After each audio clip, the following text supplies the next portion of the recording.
Summer holidays vandachu, நம்ம GT Holidays vandachu. GT Holidays, South India's #1 travel brand. ஆச்சி பாதாம் drink. ஆச்சி பாதாம் drink ஒன்னு வாங்குனா ஒன்னு ஃப்ரீ. நாமக்கல்ல திருச்செங்கோடு மெயின் ரோட் எர்ணாபுரத்துல இருக்கிற ஸ்பைரோ பிரைம் பப்ளிக் ஸ்கூல்ல +2 போர்டு எக்ஸாம்ஸோட சேர்த்து நீட் அண்ட் ஜேஇ கோச்சிங்கும் கொடுத்துட்டு இருக்காங்க. Facebook நிறுவனம் அமெரிக்காவுல கோர்ட்ல இந்த புத்தகத்துக்கு தடை வாங்குறாங்க. இங்கதான் எனக்கு கியூரியாசிட்டி அதிகமாகுது. ஏன் இந்த புத்தகத்தை அவங்க தடை பண்றாங்க? அந்த அல்காரிதம் அது ரிலேட்டடா இருக்கக்கூடியதையே ஒரு காட்டிக்கிட்டு இருக்கும். ஸோ இது கிட்டத்தட்ட Facebookனுடைய ஃபர்ஸ்ட் சோஷியல் எக்ஸ்பெரிமெண்ட்னு எடுத்துக்கோங்களேன். அது மிகப்பெரிய வன்முறை ஆச்சு. ரோஹிங்கியா முஸ்லிம்கள் மீதான வன்முறைக்கு காரணம் Facebook தான் டாக்குமெண்டே ஆகிருக்கு. இந்த புத்தகத்திலேயே அவங்க இன்னொரு வெடிகுண்டியும் போட்டிருக்காங்க.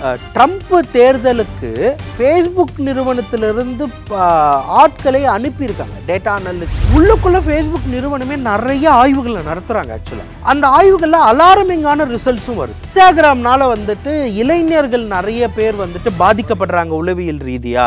ஒரு லட்சியவாதத்தோட இருந்தவர்கள் எப்படி இப்படி ஒரு ப்ராஃபிட்டுக்காக ஹேட்டை விற்பனை செய்கிறவர்களாக மாறி இருக்காங்க அப்படிங்கிறது தான் அவங்களுக்கு வர முதல் கோபம். நீங்கள் ஒரு கண்டென்ட் கிரியேட் பண்ணுறீங்க, ஒரு விளம்பரம் பண்ணுறீங்க, அதில் என்ன தப்பு இருக்குது? ஒரு கம்பெனி ஆரம்பிக்கிறீங்க, லாபம் வருது, அதில் என்ன தப்பு இருக்குது? எதுவும் தப்பே கிடையாது.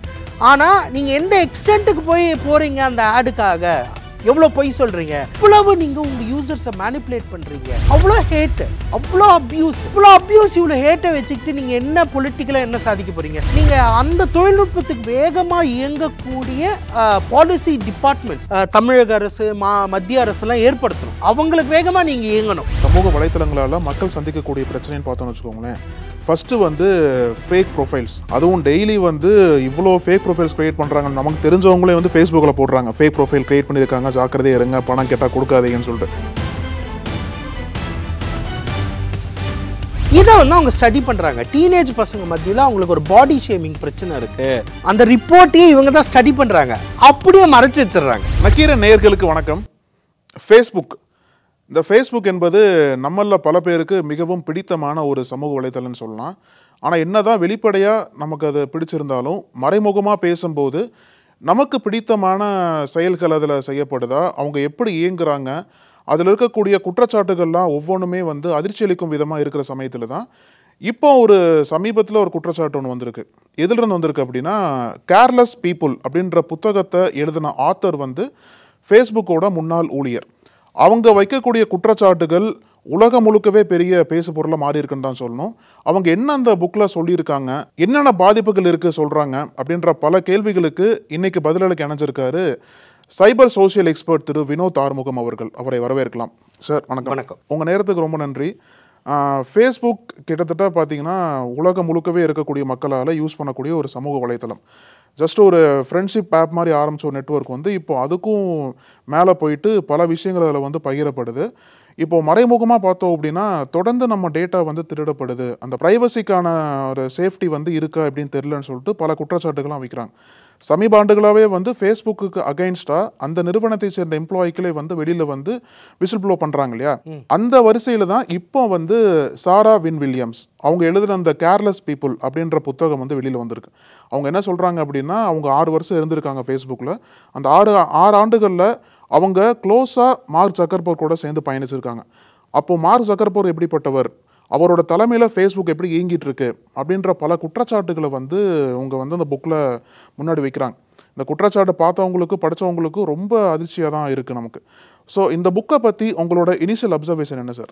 முதல்ல இந்த புத்தகம் வரப்போகுது அப்படிங்கிறது கடந்த வருடமே தெரிஞ்சிருச்சு. இப்படி ஒரு புத்தகம் வரப்போகுதுன்ட்டு. பொதுவாக பார்த்தீங்கன்னா கடந்த சில ஆண்டுகளாகவே இந்த ஃபேஸ்புக்கை விமர்சனம் பண்ணி நிறைய புத்தகங்கள் வந்துக்கிட்டு இருக்கு. நான் அதை ஃபாலோ பண்ணிக்கிட்டு தான் இருக்கேன். கிட்டத்தட்ட கொஞ்சம் போர் அடிக்கிற டாபிக்னு வச்சுக்கோங்களேன். ஃபேஸ்புக்கில் இன்னொரு புத்தகம் அப்படின்னு தான் நான் நினச்சிக்கிட்டு இருந்தேன். ஆனால் அந்த புத்தகம் மார்ச் 17 கிட்ட ரிலீஸ் ஆகிடுச்சு. இப்போ என்ன ஆகுதுன்னா, ஃபேஸ்புக் நிறுவனம் அமெரிக்காவில் கோர்ட்டில் இந்த புத்தகத்துக்கு தடை வாங்குறாங்க. தற்போது விற்பனைக்கு தடை வாங்கிட்டு இந்த புத்தகத்தில் இருக்கக்கூடிய சில தகவல்களை நீக்க சொல்லி, சென்சார் பண்ண சொல்லி கேஸ் போடுறாங்க. கேஸில் அவங்களுக்கு வெற்றியும் கிடைச்சிருது. ஸோ இப்போ இன்னைக்கு பார்த்தீங்கன்னா அமெரிக்காவில் இந்த புத்தகம் கிடைக்காது. ஆனால் இந்தியாவுக்கு வந்த சில காப்பிகள் இன்னும் அமேசானில் விற்றுக்கிட்டு இருக்காங்க. அப்படிங்கிற முறையில் தான் இந்த புத்தகத்தை நான் வாங்கினேன். இன்னும் அந்த ஸ்டாக் இருக்கிற வரைக்கும் நமக்கு இந்த புத்தகம் கிடைக்கும்னு வச்சுக்கலாம். இப்போ என்ன இங்கே தான் எனக்கு வந்து கியூரியாசிட்டி அதிகமாகுது. ஏன் இந்த புத்தகத்தை அவங்க வந்து தடை பண்ணுறாங்க, அமெரிக்காவில் ஏன் பேன் பண்ணுறாங்க? இது விசில் ப்ளோவிங் அப்படிங்கிறது நிறுவனத்தில் நடக்கக்கூடிய ஒரு ப்ராக்டிஸை பற்றி விசில் ப்ளோ நிறைய பண்ணியிருக்காங்க. ஆனால் இது விசில் ப்ளோ என்ன அப்படின்னா அந்த ஃபேஸ்புக்கினுடைய தலைமையே கொஷின் பண்ணுற மாதிரி இருக்குது. இதுதான் முதல் பிரச்சனை. அதில் இரண்டாவது இவங்க இருக்காங்க இல்லையா வைன், அவங்க அந்த ஆசிரியர் வந்துட்டு பார்த்தீங்கன்னா அவங்க வந்துட்டு சாதாரணமான ஆள் கிடையாது. அவங்க நியூசிலாண்டில் பிறந்தவங்க, நியூசிலாந்துடைய தூதரகத்துல முக்கியமான பொறுப்புல வாஷிங்டன்ல வேலை பார்க்குறவங்க. அங்கிருந்து தான் அவங்களை வந்துட்டு ஃபேஸ்புக்னுடைய நேரடி தலைமைக்கு எடுத்துட்டு வந்திருக்காங்க. Policy decision, global policy decision பண்றது. அதனுடைய பகுதியா பார்த்தீங்கன்னா உலக நாடுகள்ல இருக்கக்கூடிய முக்கியமான அரசியல்வாதிகள் அவங்களோட வந்துட்டு தொடர்புகளை ஏற்படுத்துறது தான் இவங்களுடைய வேலையை. அப்போ அந்த பொசிஷன்ல இருந்த ஒருத்தங்க வந்துட்டு ஒரு பெண் வந்து சொல்றாங்க, தலைமையை விமர்சிக்கிறாங்க போதுட்டு அது வந்து ரொம்ப ரொம்ப முக்கியமானதா ஆயிடும். சாதாரணமாக கடந்து போக முடியாது. ஏன்னா அந்த அளவுக்கு மார்க் ஜக்கர்பர்க் மீது மட்டும் இல்லாம அவங்களை சுத்தி இருக்கக்கூடிய முன்னாள் தலைமை இருப்பாங்க இல்லையா, முன்னாள் தலைவர்கள் மீதே அவங்க குற்றச்சாட்டு வைக்கிறாங்க. என்ன குற்றச்சாட்டு அப்படின்னா அவங்கள வந்து பாலியல் துன்புறுத்த பார்த்தாங்க அப்படின்ற குற்றச்சாட்டு வருது. அது மட்டும் இல்லாம அங்க இருக்கக்கூடிய கல்ச்சரே ரொம்ப மோசமானதா இருக்கு அப்படின்ற குற்றச்சாட்டுல வைக்கிறாங்க. அது மட்டும் இல்லாம ஒரு தருணத்துல வந்து மார்க் ஜக்கர்பர்க் வந்து பிறக்காத குழந்தைக்கு சீன அதிபர் இடத்துல போயிட்டு அந்த குழந்தைக்கு பேர் வைங்க அப்படின்லாம் சொன்னதா சொல்லிட்டு இவங்க புக்ல எழுதுறாங்க. இப்போ இன்னொரு வகையான குற்றச்சாட்டு என்ன அப்படின்னா இவங்க வெளியில வைக்கக்கூடிய ஒரு மிக முக்கியமான விமர்சனம் என்ன அப்படின்னா சோசியல் மீடியா நெட்வொர்க்கை ஆரம்பிக்கப்பட்ட ஒரு நிறுவனம் வந்து நாளடைவில் ப்ராஃபிட்டாக மாறிட்டு இருக்கு, ப்ராஃபிட்டுக்காக மட்டுமே வேலை பார்க்குறாங்க. அதாவது என்னதான் நம்ம கம்ப்ளைண்ட்ஸ் மேலே போய் கொடுத்தாலும் தலைமை வந்து கண்டுக்கவே மாட்டுறாங்க. இப்போ என்ன சொல்றாங்க அப்படின்னா மியான்மரில் நடந்த ஒரு வன்முறையை அவங்க காரணம் காட்டுறாங்க. ரோஹிங்கியா முஸ்லீம்களுக்கு எதிராக நடந்த வன்முறையில வந்து ஃபேஸ்புக் தான் மிக முக்கிய காரணமாக இருந்தது. ஹேட் ஸ்பீச்சை வந்து தூண்டினாங்க, வயலன்ஸை தூண்டினாங்க. இதை பற்றி பேசும்போது அவங்க எதுவுமே கண்டுக்காமல் இருந்துட்டாங்க. இப்படின்ற குற்றச்சாட்டு வந்து அவங்க வைக்கிறது வந்து நம்ம அலட்சியமாக கடந்து போகவே முடியாது. ஏன்னா லட்சக்கணக்கான மக்கள் டெய்லி புலங்குற ஒரு தளமாக இருக்கிற சமயத்தில் பிரைவசிக்கும் ஆபத்து, ரெண்டாவது கம்யூனல் ரைட்ஸுக்கும் இது வந்து வழிவகுக்குது அப்படின்னா அலட்சியமாக கடந்து போக முடியாது. இந்த மாதிரி டைமில் இந்திய அரசு இந்த புத்தகத்தை எப்படி அணுகணும், இதை வந்து இந்தியாவில் என்னென்ன மாதிரி சென்சார்ஸ் பண்ணணும்னு நினைக்கிறீங்க சார்? இல்லை, முதல்ல நீங்கள் சொன்ன கேள்விகளில் இருக்கிறத நம்ம ஆடியன்ஸ்க்கு அதை விளக்கிடுவோம். நீங்கள் படிச்சிட்டீங்க, நான் அதை விளக்கிடுறேன். மியான்மர் நாடை வந்து எடுத்துக்கோங்க, பர்மா. அந்த நாடு வந்து ரொம்ப நாளாக இவங்க இராணுவ ஆட்சி கீழே இருந்தது. அப்போ ஆங் சான் சூக்கின்னு சொல்லிட்டு அவங்க வந்து அதுக்கு எதிராக போராடிக்கிட்டு இருந்தாங்க. அவங்களுக்கு நோபல் பீஸ் ப்ரைஸ் எல்லாம் வந்து கொடுத்தாங்க. அவங்க தலைமையில் வந்துட்டு ஒரு ஜனநாயக ஆட்சி நடைமுறை வரும்போது அவர்கள் ஜனநாயகமாக்கப்பட்டார்கள் அப்படிங்கிறத ப்ரொக்ளைம் பண்ணுற மாதிரி ஃபேஸ்புக் டூல் வந்து உள்ளே போகுது. அப்போ ஃபேஸ்புக்கினுடைய இது என்னென்னா நாங்கள் வந்து ஜனநாயகப்படுத்தப்படுற எல்லா இடத்துலையுமே நாங்கள் இருப்போம், அப்படி தான் அவங்க வந்து விளம்பரப்படுத்துனாங்க. ஆனால் அங்கே இருக்கக்கூடிய புத்த மதத்தினர் அவங்க வந்துட்டு அங்கே இருக்கக்கூடிய ரோஹிங்கி முஸ்லீம்களுக்கு எதிரான ஒரு வன்முறை வந்துட்டு தொடங்குறாங்க. வன்முறை ஸ்பீச்.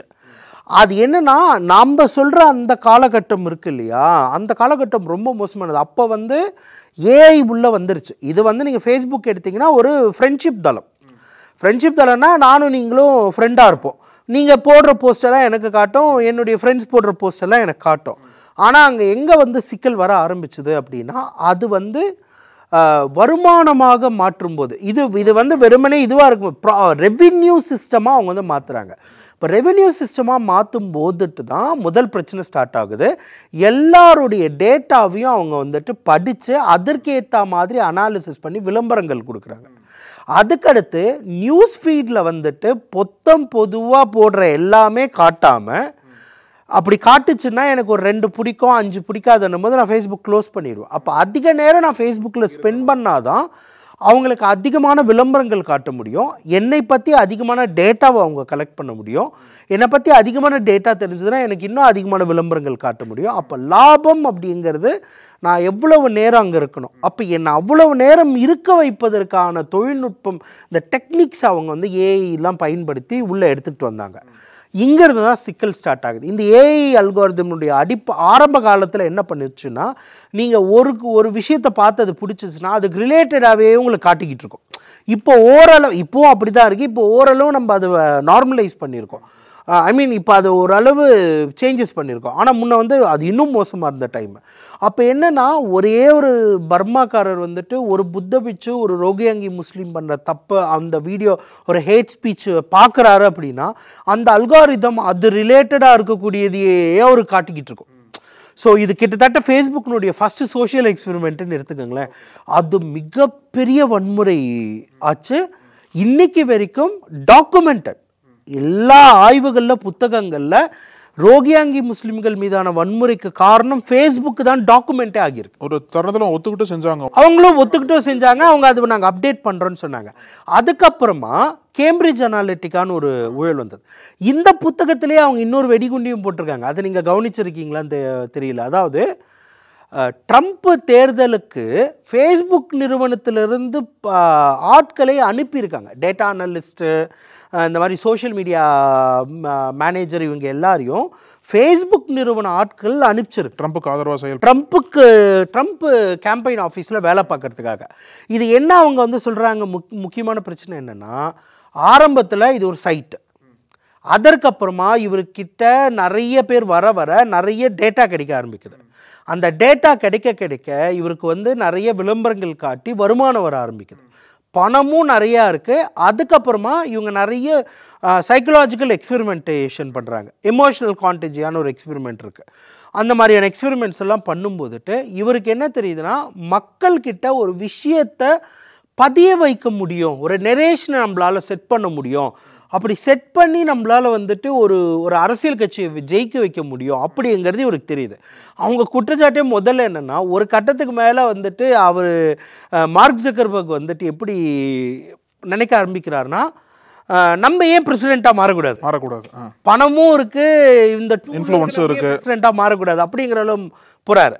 இன்னொன்று வந்துட்டு இதனுடைய புக்கினுடைய பேஸே என்ன அப்படின்னா எப்படி ஒரு லட்சியவாதமாக ஆரம்பிக்கப்பட்ட ஒரு நிறுவனம், எல்லாரும் இணைக்கிறோம், டெக்னாலஜியை மக்கள்கிட்ட எடுத்துக்கிட்டு ஒரு யங் ஜெனரேஷனால் ஆரம்பிக்கும் நிறுவனம். ஆமாம், அதனால் வந்துட்டு ஒரு டெக்னோ ஆப்டிவிசமாக, அதாவது வந்துட்டு மக்களுடைய பல பிரச்சனைகளை தீர்க்கிறோம். நம்ம உண்மையாகவே ஃபேஸ்புக் நமக்கு எவ்வளோ உதவியாக இருக்குது, நல்ல விஷயங்களும் இருக்குது இல்லையா. நம்ம வந்துட்டு ஃபேஸ்புக் ட்விட்டர் பயன்படுத்தி சென்னை ஃப்ளட்டு டைமில் வந்துட்டு அது நமக்கு எவ்வளோ யூஸ்ஃபுல்லாக இருந்தது, கம்யூனிகேஷனுக்கு, நமக்கு நாலேஜ் பெறுவதற்கு, டிஸ்கஷன், ஹெல்த்தி டிஸ்கஷன்ஸ்க்கு. அப்படி ஒரு டெக்னோ ஆப்டிவிசமாக ஆரம்பிக்கப்பட்ட ஒரு நிறுவனம் மெல்ல மெல்ல மெல்ல வந்துட்டு வெறுமனே கரப்ட் ஆகிட்டாங்க. பணத்திற்கும் இதுக்கும் கரப்ட் ஆகிட்டாங்க. அதுக்கு அவங்க சொல்கிற உதாரணங்கள் என்ன, ரெண்டு. அவங்கள நீங்கள் ரெண்டாக பாருங்கள். ஒன்று அவங்களுக்கு நடக்கிற அப்யூசஸ், ஒர்க் அப்யூசஸ் பற்றி சொல்கிறாங்க. இன்னொன்று ஃபேஸ்புக் அந்த இவங்களே லாபத்துக்கு எப்படி அடிமையாகியிருக்காங்க அப்படிங்கிறதுக்கு உள்ளுக்குள்ளே ஃபேஸ்புக் நிறுவனமே நிறைய ஆய்வுகளை நடத்துகிறாங்க. ஆக்சுவலாக ஃபேஸ்புக்கை பற்றி நிறைய அந்த ஆய்வுகளில் அலாரமிங்கான ரிசல்ட்ஸும் வருது. உதாரணத்துக்கு வந்துட்டு ஹேட் ஸ்பீச் அதிகமாக இருக்குது, இல்லை வந்துட்டு ஃபேஸ்புக் நிறுவனத்து தான் இன்ஸ்டாகிராம்னால வந்துட்டு இளைஞர்கள் நிறைய பேர் வந்துட்டு பாதிக்கப்படுறாங்க உளவியல் ரீதியாக. இப்படியான ரிசல்ட்டுகள் வரும்போதுட்டு இவங்க அதெல்லாம் வந்துட்டு, ஏன்னா இவங்க பாலிசி குரூப் இல்லையா, இவங்க எங்கே போனாலும் இந்த கேள்விகளை எதிர்கொள்ள வேண்டியதாக இருக்கும். அப்போ இதை வந்து அவங்க வந்து எடுத்துகிட்டு போகிறாங்க. அப்போ அவங்க வந்து ஜக்கர்பர்க் கிட்டேயோ ஷெர்லி கிட்டேயோ எடுத்து, முக்கியமான இதில் 2 கேரக்டர்ஸ் தான் வருது, 3 கேரக்டர்ஸ் வருது. ஒன்று ஜக்கர்பர்க், ஷெர்லி, மூணாவது ஷெர்லியினுடைய ஹஸ்பண்ட் டாம். இவங்க 3 பேர். ஏன்னா இவங்க டாமுக்கு தான் வந்துட்டு ரிப்போர்ட்டியாக இருக்காங்க. அவங்க டாம் தான் இவங்களுடைய மேனேஜர். இவங்க எடுத்துக்கிட்டு போகிறாங்க இந்த மாதிரியான விஷயங்கள், இந்த மாதிரி ரிப்போர்ட்ஸ் வருது அப்படின்ட்டு. ஸோ அவங்க பேசும்போது என்ன சொல்கிறாங்கன்னா, இப்படி உட்கார வச்சு பேசும்போது ஓகே நம்ம இதை வந்து உடனடியாக களைஞ்சிடணும், நம்ம இது வந்து பண்ணிடணும் அப்படியெல்லாம் வந்து பேசுகிறாங்க. ஆனால் அந்த மாதிரியான சின்ன எக்ஸ்பெரிமெண்ட்ஸை அவங்க எடுக்கிறாங்க. எடுக்கும்போது அது வந்து மிகப்பெரிய ப்ராஃபிட்டுக்கு பாதிப்பு வருது. ப்ராஃபிட்டுக்கு பாதிப்பு வரும்போதுட்டு அவங்க என்ன பண்ணுறாங்கன்னா அதை கைவிட்டுறாங்க. ஸோ இதுதான் உங்களுடைய முதல் குற்றச்சாட்டு. ப்ராஃபிட் தான் முக்கியம் அப்படின்றதுனால ப்ராஃபிட், அதாவது ஒரு லட்சியவாதத்தோடு இருந்தவர்கள் எப்படி இப்படி ஒரு ப்ராஃபிட்டுக்காக ஹேட்டை விற்பனை செய்கிறவர்களாக மாறி இருக்காங்க அப்படிங்கிறது தான் அவங்களுக்கு வர முதல் கோபம். சார் நீங்கள் சொன்னது போல் எனக்கு அந்த சோசியல் டிலமான்ற டாக்குமெண்ட் தான் ஞாபகத்துக்கு வருது. ஏன்னா நெட்ஃப்ளிக்ஸில் வந்து பாப்புலரான டாக்குமெண்ட்ரி அது. எப்படிலாம் சோஷியல் மீடியா சைட்ஸ் வந்து நம்ம நினைக்கிறத டக்குன்னு அவங்களோட நிறுத்துறாங்க, எப்படிலாம் டேட்டா திஃப்ட் நடக்குன்னு சொல்லிட்டு நல்லா அற்புதமாக விவரிச்சிருப்பாங்க. இதில் இன்னொரு முக்கியமான கேள்வி எப்படின்னா, எந்த இடத்துல இந்த சோஷியல் மீடியா சைட்ஸ் வந்து ப்ராஃபிட்டுக்கு மாறுறாங்க சார்? எதற்காக நீங்கள் சொன்னது போல் யங் பீப்புளால் ஆரம்பிக்கப்பட்ட அந்த ஃபேஸ்புக் நிறுவனம், ஒரு டெக்னாலஜி ஆப்டிமிஸ்டாக ஆரம்பிக்கப்பட்ட அந்த ஃபேஸ்புக் நிறுவனம் வந்து ப்ராஃபிட் ஓரியன்டா எந்த இடத்துல மாறுறாங்க?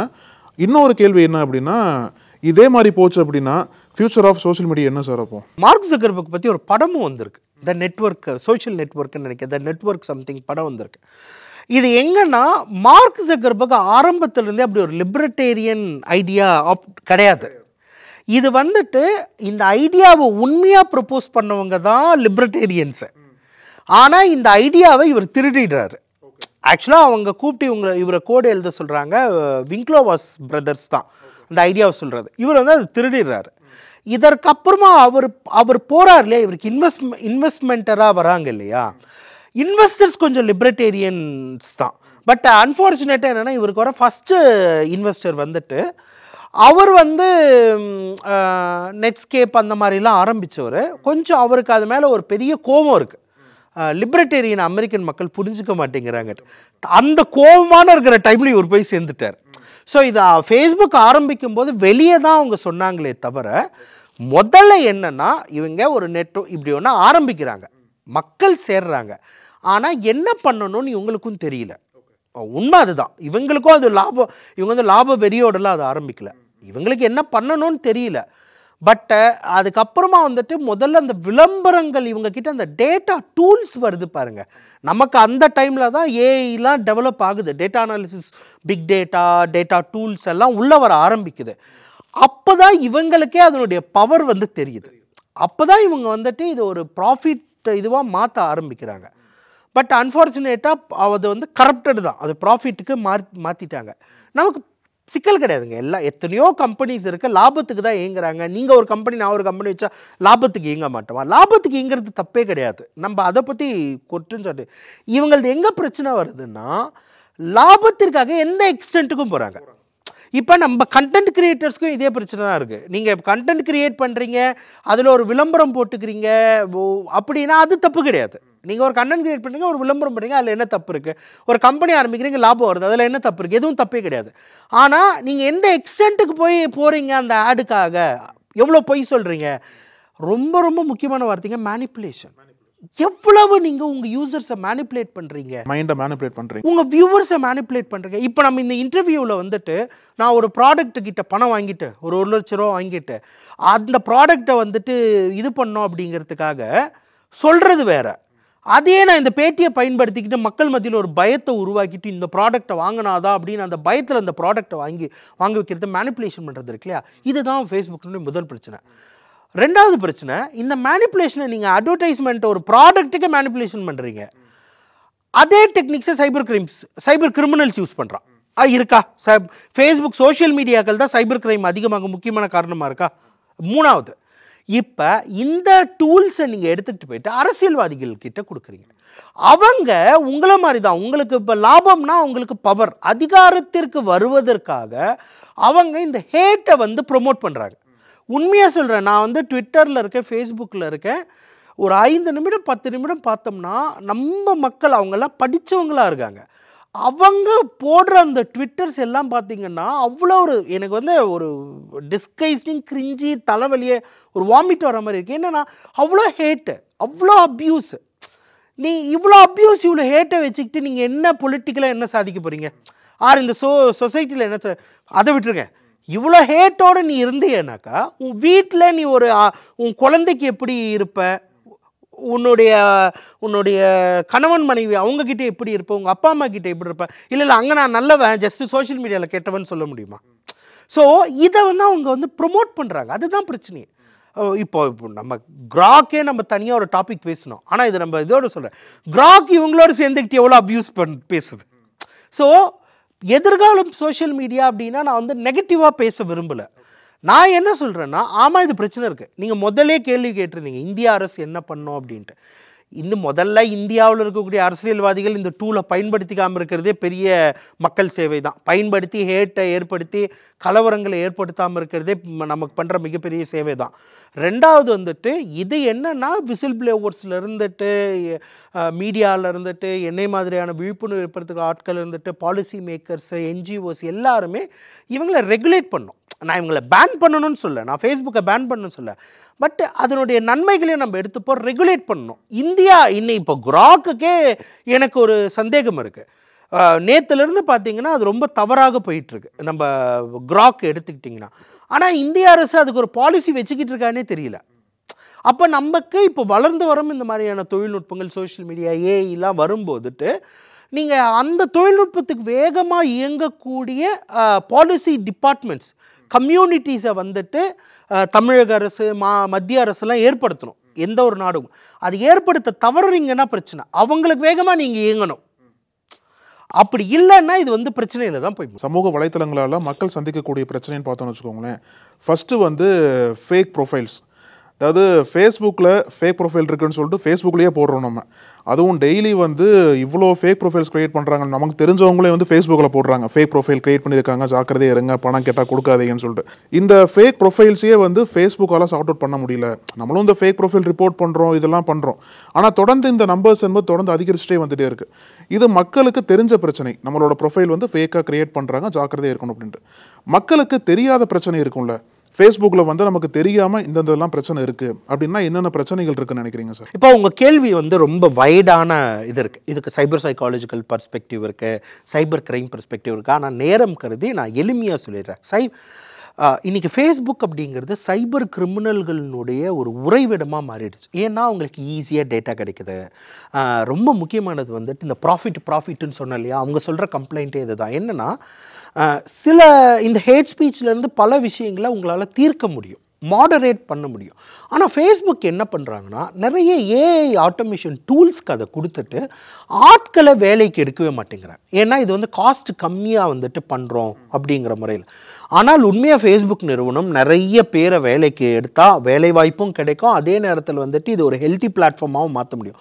ஆனால் லாப வெறியில் அதை பண்ண மாட்டேங்கிறாங்க, ஏஐ டூல்ஸை டிபெண்ட் ஆகிருக்காங்க. இப்போ உங்களுக்கே ஒரு ஃபேஸ்புக்கில் ஜஸ்ட் உங்கள் ஃபோட்டோவை எடுத்து ஒருத்தர் அப்யூஸ் பண்ணுறாருன்னு வச்சுக்கோங்களேன், அந்த ஃபோட்டோவை நீங்கள் டவுன் பண்ணுறதுக்குள்ளே பல மாதங்கள் ஆகிடும். போலீஸ் கம்ப்ளைண்டோட போனாலே இப்போ இந்திய அரசே என்ன தலைவலி இவங்க கிட்ட சொல்லுதுன்னா, ஒரு விஷயத்தை இவங்க பிளாட்ஃபார்ம் கிட்ட டவுன் பண்ண தலைவலியாக இருக்குன்னு தான். ஏன்னா போலீஸ் எஃப்ஐஆர் கொடுத்தா கூட அவங்க டவுன் பண்ணவே மாட்டாங்க. அப்போ இது ஏன் நீங்கள் வந்துட்டு எல்லாத்தையும் மெஷினில் வச்சுருக்கிறதுனால ஓரளவு மனிதர்களை வச்சு இதை ஃபாஸ்டன் பண்ணணும் ப்ராசஸ்ஸை, அதை பண்ணவே மாட்டேங்கிறாங்க. அப்போது இது நிறைய பிரச்சனைகள் இருக்குது. நம்ம அதை டிஸ்கஸ் பண்ணோம்னா ஒரு 10 எபிசோடு பண்ணலாம். ஆனால் நான் ஒரு ஹையஸ்ட் பிரச்சனையை என்ன சொல்கிறேன்னா, ஃபேஸ்புக்கில் இவங்க நிறைய டேட்டாவை கொடுக்கறதுனால, ப்ரைவசி டேட்டாவை கொடுக்கறதுனால அது சைபர் கிரைம்களுக்கு வந்து ஈஸியாக இருக்குது. உங்களை பற்றி ஒரு டேட்டாவை எடுத்து இப்போ நிறைய பேருக்கு நான் சொல்லிக்கிட்டு இருக்கேன், என்னுடைய ஃபேஸ்புக் ப்ரொஃபைலே க்ரியேட் பண்ணிட்டாங்க அப்படின்னு சொன்னால் அவங்க என்ன க்ரியேட் பண்ணுறது, காலையில் எழுந்திரிச்சு ஒரு 1/2 hour உங்கள் அழகுனுடைய இதோ க்ரியேட் பண்ணோம் அப்படி நான் பண்ணுறாங்க. உங்களுக்கு ஃப்ரெண்ட் ரிக்வெஸ்ட் கொடுத்து உங்களை ஸ்டடி பண்ணி தானே அவங்க பண்ணுறாங்க. அவங்க ஓரளவு நண்பர்களே எடுக்கும் போதுட்டு யாரோட நீங்கள் ஃப்ரீக்வெண்ட்டாக இன்ட்ராக்ட் பண்ணுற வரைக்கும் அவன் ஸ்டடி பண்ணுறான். அப்போ இது ஒரு நாள் நடக்கிறது கிடையாது அந்த ஃபேஸ்புக் கிரைம். ஆனால் அப்படி கிரியேட் பண்ணிட்டா அவங்களுக்கு எவ்வளோ பெரிய ப்ராசஸ் நான் சொல்கிறேன் புரியுது. அப்போ இங்கே என்ன சிக்கல் ஃபேஸ்புக்கில் நான் பார்க்குற முதல் சிக்கல் என்னென்னா, ஒன்று அது சைபர் கிரிமினலுக்கு எளிதாக இருக்கிறது, இன்னொன்று ப்ராசஸ் ரொம்ப தூரமாக இருக்குது. ஒரு சராசரி யூசருக்கு வந்துட்டு உங்கள் அக்கௌண்ட் ஹேக் ஆகிட்டாலோ என்ன பண்ணாலுமே ப்ராசஸ் பார்த்தீங்கன்னா நிறைய பேர் என்ன வந்துட்டு கேட்பாங்க, நீங்கள் வந்து ஹேக் பண்ணி எங்களுக்கு கொடுங்க அப்படின்ட்டு. அப்படிலாம் கிடையவே கிடையாது. உங்கள் அக்கௌண்ட் போயிடுச்சு அப்படின்னா அந்த ப்ராசஸ் ஒரு தலைவலி ப்ராசஸ், எல்லாரும் யூடியூப்லேருந்து எல்லாருமே. ஸோ இது எல்லாமே வந்துட்டு எனக்கு தெரிஞ்சு இம்ப்ரூவ்மெண்ட் வேணும். இல்லைன்னா நீங்கள் அந்த டூல் வந்து இட்ஸ் டஸ்ட்பின் டூல், அப்படி தான் நான் சொல்கிறேன். சார் இப்போ வந்து ஒரு படத்தில் வடிவேல் சொல்லுவார் இல்லையா, துபாய்க்கே போகலாமா இங்கேயே இருக்கலாமா அப்படின்ற மாதிரி, ஃபேஸ்புக்கில் இருக்கலாமா வெளியில் வந்துடலாமா அப்படின்னா உங்களோட பார்வை என்னவா சார் இருக்குது? ஏன்னா ஒரு பக்கம் வந்து பாசிட்டிவ்ஸ் இருக்குது, இன்னொரு பக்கம் வந்து டாக்ஸிசிட்டி ரொம்ப அதிகமாக போயிட்டுருக்கு. இந்த ஃபேஸ்புக் தளங்களாகட்டும் இன்ஸ்டாகிராம் தளங்களாகட்டும் எல்லாமே டாக்ஸிக் அட்மாஸ்பியரை கிரியேட் பண்ணுறதுனால அந்த ஒரு அச்சமும் இருக்கு இல்லையா? அந்த அச்சத்தை தொடர்ந்து தான் இந்த புக்கோட இது நம்ம பார்க்க வேண்டியது இருக்குது. இவ்வளோ குற்றச்சாட்டுகள் இருக்குது, இவங்க கேட்டு இருந்தாலும் பரவாயில்ல வருமானம் தான் முக்கியம்னு சொல்லிட்டு இயங்குற தளத்தில் வந்து இந்த புத்தகத்தில் உங்களை அதிர்ச்சி அடைய வச்ச ஒரு பகுதி என்ன, ரெண்டாவது இந்த வீடியோ மூலியமா நீங்க மக்களுக்கு சொல்ல வேண்டிய கருத்தை நம்ம சொல்லுங்க. முதல்ல நான் சொல்லிடுறேன், ஃபேஸ்புக்கை முதல்ல தமிழ் ஆடியன்ஸுக்கு நான் சொல்லிடுறேன், நீங்கள் சோஷியல் டைலமா டாக்குமெண்ட்ரி சொன்னீங்க. அந்த டாக்குமெண்ட்ரி ஐடியாவை பேஸ் பண்ணி 2017 டிஜிட்டல் மாஃபியான்னு புத்தகம் எழுதிட்டேன். அதாவது எனக்கு இதில் பெரிய அதிர்ச்சிகரமாக இல்லை. இன்னும் சொல்ல போனால் எனக்கு தெரிஞ்ச அதிர்ச்சிகரமாக என்னால் சொல்ல முடியாத விஷயங்கள் இன்னும் அங்கே அதிகமாக இருக்குது வெளியே வராமல். அதனால் எனக்கு இது உடனே அதிர்ச்சியாக இல்லை. ஆனால் ஓரளவு உங்களுக்கு அதிர்ச்சியாக இருக்கக்கூடிய விஷயங்கள் நான் சொல்கிறது வந்துட்டு மக்களுக்கு ஓரளவு அதிர்ச்சியாக இருக்குன்னா, ட்ரம்ப்னுடைய கேம்பெயினில் ஃபேஸ்புக் வேலை பார்த்தது. ஒரு அரசியல்வாதிக்கு போயிட்டு ஒரு பர்ஃபெக்டாக எல்லாரும் போய் வேலை பார்க்குறது, இது எனக்கு வந்து அதிர்ச்சியாக இருந்தது. இன்னொன்று உங்களுக்கு அதிர்ச்சிகரமாக இருக்கிற விஷயங்கள் வந்துட்டு இன்ஸ்டாகிராம் பயன்படுத்துறதுனால பிளாஸ்டிக் சர்ஜரிஸ் வந்து அதிகமாகுது டீனேஜ் பசங்க மத்தியில். இதை வந்து அவங்க ஸ்டடி பண்ணுறாங்க. டீனேஜ் பசங்க மத்தியில் அவங்களுக்கு ஒரு பாடி ஷேமிங் பிரச்சனை இருக்குது, அவங்களுக்கு வந்துட்டு அவங்க வந்து நிறைய சர்ஜரி பண்ணிக்கிறாங்க. இதை பற்றி ஒரு ரிப்போர்ட் வருது. அந்த ரிப்போர்ட்டுக்கு ஏதாவது இவங்க ஆக்ஷன் எடுப்பாங்கன்னு பார்த்தா அந்த ரிப்போர்ட்டையே இவங்க தான் ஸ்டடி பண்ணுறாங்க, அப்படியே மறைச்சி வச்சிடுறாங்க. ஸோ இதெல்லாம் ரொம்ப அதிர்ச்சியாக இருக்கும். ஏன்னா உங்கள் குழந்தைகள், நீங்கள் வந்துட்டு உங்கள் குழந்தைகள்லாம் இன்ஸ்டாகிராமில் இருக்குது, ரீல்ஸ் பண்ணிக்கிட்டு இருக்குங்கன்னும் போதுட்டு அவங்களுக்கு ஒரு பெரிய உளவியல் சிக்கலை அது ஏற்படுத்துதுன்னா எவ்வளோ பெரிய விஷயம் அது. இதெல்லாம் எனக்கு வந்து அதிர்ச்சியாக இருந்தது. ஆனால் ஃபேஸ்புக் விட்டு போகணுமா இன்ஸ்டாகிராம் விட்டு போகணுமா நான் அப்படிலாம் சொல்லவே மாட்டேன். இது எப்படின்னா, நான் உங்களுக்கு உதாரணமாக சொல்கிறேன். இப்போ ஒரு நகரம் எடுத்துக்கங்க. நகரத்தில் நீங்கள் ராத்திரி 12 மணிக்கு வந்துட்டு ஒரு 4 கிலோமீட்டர் ட்ராவல் பண்ணணும்னா எவ்வளோ பயமாக இருக்கும். ஆனால் உங்களுக்கு வழித்துணை வந்து உங்ககிட்ட இருக்கிற உங்கள் டார்ச் மட்டும்தான். ஆனால் அந்த நகரத்தை எப்படி இந்த பாதுகாப்பாக நம்ம மாற்றுறோம்? போலீஸ் வந்துட்டு லைட் எல்லாம் போடுவாங்க, பேட்ரோல் பண்ணுவாங்க, அங்கே இருக்கக்கூடியவங்களுக்கு விழிப்புணர்வு கொடுப்பாங்க. அங்கே வந்து நாய்கள் வளர்க்கணும் அப்படின்னா நாய்கள் வளர்க்க சொல்லுவாங்க. உங்களுடைய ட்ராவல் கமிட்மெண்ட்ஸை வந்துட்டு அவங்க வந்து எப்படி பாதுகாப்பாக போகணுன்னு சொல்லுவாங்க. உடனடியாக போலீஸை நீங்கள் எப்படி தொடர்பு கொள்ளணும்னு சொல்லுவாங்க. குற்றவாளிகள் கைது பண்ணப்பட்டு அவங்களுக்கு கடுமையான தண்டனை கொடுப்பாங்க. குற்றவாளிகளை ட்ராக்கிங்கில் வச்சுருப்பாங்க. அப்போ ஒரு போலீஸ் இத்தனை நடவடிக்கைகள் அரசு எல்லாம் சேர்ந்து எடுக்கும்போது ஒரு தனி மனிதன் ஒரு நாள் ராத்திரி பாதுகாப்பாக போக முடியுதா இல்லையா அந்த சிட்டியில்? ஆனால் இப்போ ஃபேஸ்புக் எப்படி இருக்குன்னா, ஃபேஸ்புக்கில் போலீஸ் அரசு யாருமே கிடையாது. இன்னைக்கு அது ஒரு காடு மாதிரி. நீ அங்கே பாதுகாப்பு வேணும் அப்படின்னா நீங்கள் தான் பாதுகாப்பு. இன்றைக்கி நம்ம ஃபேஸ்புக்கை பயன்படுத்துறீங்கன்னா அதோடைய நன்மைகளை நான் பெறணும்னா நான் தான் ரொம்ப எச்சரிக்கையாக இருக்கணும். என்னுடைய டேட்டாவை எது நான் கொடுக்குறேன் அப்படிங்கிறத பற்றி எச்சரிக்கையாக இருக்கணும். அதே மாதிரி என்னுடைய யார் பேசிக்கிட்டு இருக்காங்க அப்படிங்கிறத பற்றி நான் எச்சரிக்கையாக இருக்கணும். அப்போ நம்ம இப்போ வந்துட்டு ஃபேஸ்புக்கை நீங்கள் பயன்படுத்தணும் அப்படின்னா எச்சரிக்கையுடன் பயன்படுத்துங்கள், விழிப்புணர்வுடன் பயன்படுத்துங்கள். நான் உங்களை ஃபேஸ்புக் பேன் பண்ணுங்கள், நீங்கள் ஓடிப்போங்க அப்படிலாம் வந்து ஒரு பழமையாக நான் சொல்லலை.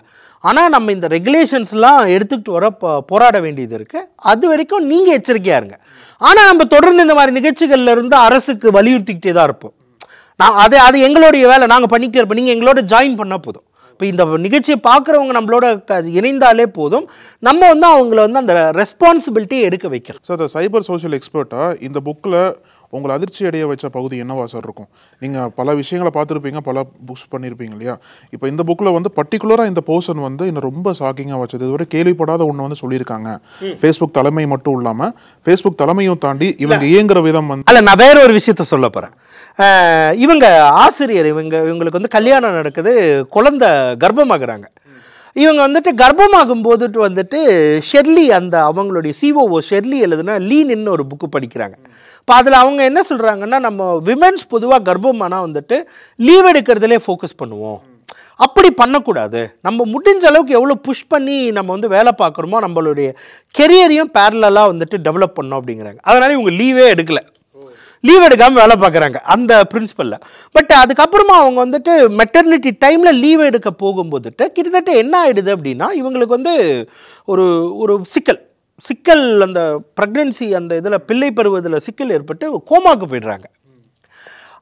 ஆனால் அந்த கோமாக்கு போன போது அவங்க ப்ரெக்னென்சியோடு இருக்கும்போது கூட அவங்க மேனேஜர் வந்து இவங்ககிட்ட வேலை கொடுத்துக்கிட்டே இருக்காங்க. எனக்கு அந்த ப்ரெசன்டேஷன் அனுப்பி, இந்த ப்ரெசன்டேஷன் அனுப்புன்ட்டு. அவங்க டாக்டர் வந்து வலுக்கட்டாயமே உங்ககிட்ட இருந்து லேப்டாப்பை பிடுங்குறாங்க. இன்னும் நீ வந்து குழந்தை பெற்றுக்கணும், இனிமேல் வேலை பார்க்க முடியாது அப்படின்ட்டு. அதாவது நல்லா சொல்லுவாங்க, இவங்க லேப்டாப்பை டாக்டர் பிடுங்க வரும்போதுட்டு இவங்க வந்து சொல்லுவாங்க, let me push the email அப்படின்ட்டு. அப்போ டாக்டர் சொல்லுவாங்க, no you need to push some other thing அப்படின்ட்டு அந்த லேப்டாப் வாங்கி வச்சிடுறாங்க. வாங்கி வச்சதுக்கு அப்புறமா வந்துட்டு அவங்களுக்கு அந்த சிக்கல் ஏற்பட்டு கோமால போயிடுறாங்க. அவங்களை ஆக்சுவலாக வேலையை விட்டு நீக்க காரணமாக சொல்றது அவங்களுடைய பெர்ஃபார்மன்ஸ் ரொம்ப கம்மியாக இருக்கு அப்படின்னு அவங்க சொல்றாங்க. இவங்க என்ன சொல்றாங்க அப்படின்னா, என்ன வந்து பாலியல் ரீதியாக துன்புறுத்துனாங்க அப்படிங்கிறாங்க. ஆனால் அவங்க மொத்தமாக இவங்களுக்கு சொன்ன காரணம் என்னன்னா, அவங்க பெர்ஃபார்மன்ஸ் ரொம்ப கம்மியாக இருக்கு. அப்போ இவங்க சொல்றாங்க, நான் இப்போ கோமால இருந்தேன். அவங்க அது ஏற்றுக்கவே கிடையாது. அப்புறமா இவர் பாலியல் ரீதியாக ஒரு சீண்டெல்லாம் ஏற்படுத்தினாருன்னு அவர் மேலே கம்ப்ளைண்ட் வைக்கிறாங்க. இன்டர்னலாக ஒரு கமிட்டி போட்டு விசாரிச்சுட்டு அவரை வந்து வெளியே விட்டுறாங்க அந்த இதில் இருந்து.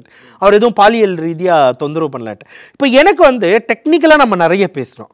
இது எனக்கு வந்து ரொம்ப முக்கியமாக தெரியுது. ஒரு அமெரிக்கா மாதிரியான ஒரு நாட்டில் இருக்கக்கூடிய ஒரு மிகப்பெரிய நிறுவனத்திலேயே ஒரு பெண் ஊழியர், ரெண்டா பாருங்க, ஊழியர் பெண் ஊழியர், அவங்களுக்கு இவ்வளவு சிக்கல்கள் இருக்கு அப்படின்னா நம்ம நாட்டில் வேலை பார்க்குற ஊழியர்களுக்கு என்ன மாதிரியான ப்ரெஷரில் அவங்க வந்து வேலை பார்த்துக்கிட்டு இருக்காங்க, எவ்வளவு பெரிய ஒளிவியல் சிக்கலில் இருக்காங்க. ரொம்ப குறிப்பாக பெண் ஊழியர்கள் வந்துட்டு, அரசு ஊழியர்கள், இவங்க எல்லாருமே இன்றைக்கி வந்து நிறைய ஆட்கள் எடுப்பது கிடையாது. வேலை ஒர்க்லோடு அதிகமாகி இருக்குது. இந்த பணத்துக்காக இவங்க ஓட வேண்டியதாக இருக்குது. குறைந்த சம்பளத்துக்கு அதிகமாக வேலை பார்க்குறாங்கன்னும் போதுட்டு அது எவ்வளோ பெரிய வன்முறை அந்த ஊழியர்கள் மேலே நிகழ்த்தக்கூடிய ஒரு வன்முறை. இதுதான் மிகப்பெரிய வன்முறை. எனக்கு தெரிஞ்சு இந்த புத்தகத்திலே நான் பார்க்குறது வந்துட்டு ஃபேஸ்புக் மேலே விட அந்த working culture, toxic working culture தான். ஆனால் இதில் நான் ரொம்ப ஒரு சர்ப்ரைசிங்கான ஒரு விஷயம் உங்களுக்கு சொல்கிறேன், நீங்கள் நோட் பண்ணிங்களான்னு தெரியாது. இந்த புத்தகம் வெளிவர ரொம்ப ரொம்ப முக்கியமான காரணமாக இருந்தது அந்த ஆசிரியனுடைய கணவர். அவர் ஒரு பத்திரிகையாளர். அவர் இதெல்லாம் கேட்டுட்டு எழுதியே தீரணுங்கிறார். ஏன்னா அவரால் வந்துட்டு ஒரு பத்திரிகையாளராக உண்மையாகவே எனக்கு இதில் மொத்தமாக நான் படிக்கும்போது ரொம்ப ஒரு என்ன சொல்கிறது, பிடிச்ச ஒரு கேரக்டராக தெரிஞ்சது அவர் தான். அவர் வந்துட்டு இது அவங்க மனைவி வந்து கன்வின்ஸ் பண்ணுறாரு. அவங்க மனைவி அதில் ஒரு பெரிய இன்ட்ரெஸ்டாக இல்லை இதை எடுத்துகிட்டு, ஏன்னா அவங்க பயப்படுறாங்க. ஆனால் அவர் வந்து அந்த தைரியம் கொடுத்து அவருடைய மனைவிக்கு அந்த யோசிச்சு பாருங்க, நிறைய கணவர்கள் என்ன சொல்லுவாங்க, அவங்கெல்லாம் பெரிய இடம், நீ மோதாத அப்படிதானே சொல்லுவாங்க. பட் இவர் ரிவர்ஸாக சொல்கிறாங்க, அவங்க வந்துட்டு நம்ம வேண்டாம், நம்ம கெரியர் பார்த்துட்டு போயிடலான்றாங்க. இவர் வந்து இல்லை இது தப்பு, இதை எக்ஸ்போஸ் பண்ணியே தீரணும் அப்படின்னு அவங்களுக்கு தைரியம் கொடுத்து இந்த புத்தகம் எழுதி வச்சிருக்காரு. ஸோ ஒட்டு மொத்தமாக நான் வந்துட்டு ரொம்ப இன்ஸ்பயராக இந்த ஹோல் எபிசோடில் பார்க்குறது அவருடைய கணவர், அந்த பத்திரிகையாளர் தான். ஸோ நீங்கள் சொன்னது போல் ஒரு பக்கம் சாராவோட குற்றச்சாட்டுகள் ஒரு பக்கம் இருந்தாலும், இன்னொரு பக்கம் ஃபேஸ்புக் வந்து மறுப்பும் தெரிவிக்கிறாங்க. இவங்க வந்து ஆன்டி ஃபேஸ்புக் ஆக்டிவிஸ்டால தூண்டப்பட்டு எழுதியிருக்காங்கன்னு சொல்லிட்டு அவங்க ஒரு விளக்கம் கொடுக்குறாங்க. இதில் எது உண்மை நமக்கு இன்னும் தெளிவாக தெரியல. பட் இருந்தாலும் இவங்களோட புத்தகம் என்பது ஒரு பெரிய விழிப்புணர்வு அமையும். அது மட்டும் இல்லாம இவ்வளோ விஷயங்கள் நடக்குதா அப்படின்ற தெளிவை வந்து வெளியில கொடுக்கறது வாய்ப்புகள் அதிகமா இருக்குன்னு பேசப்படுது. ஸோ உங்களோட கருத்துக்களும் சரி மக்களுக்கு விழிப்புணர்வாக இருக்கும்னு சொல்லிட்டு நம்புறோம் சார். உங்களோட நேரத்துக்கும் கருத்துக்கும் ரொம்ப நன்றி சார். மிக்க நன்றி. நக்கீரன் டிவிக்கு சப்ஸ்கிரைப் செய்யுங்கள். உங்கள் ஆதரவே எங்கள் பலம். ஆசிரியர்களுக்கு நண்பனாகவும் மாணவர்களுக்கு ஆசானாகவும் திகழும் தேர்வு வழிகாட்டி. ஒவ்வொரு பாடத்திற்கும் அனுபவமிக்க ஆசிரியர்களின் துல்லியமான தெளிவான விடைகள். CNC இருக்கு, தேர்வு பயம் எதற்கு? இது தீரன் பப்ளிஷிங் ஹவுஸ் விற்பனை வெளியீடு.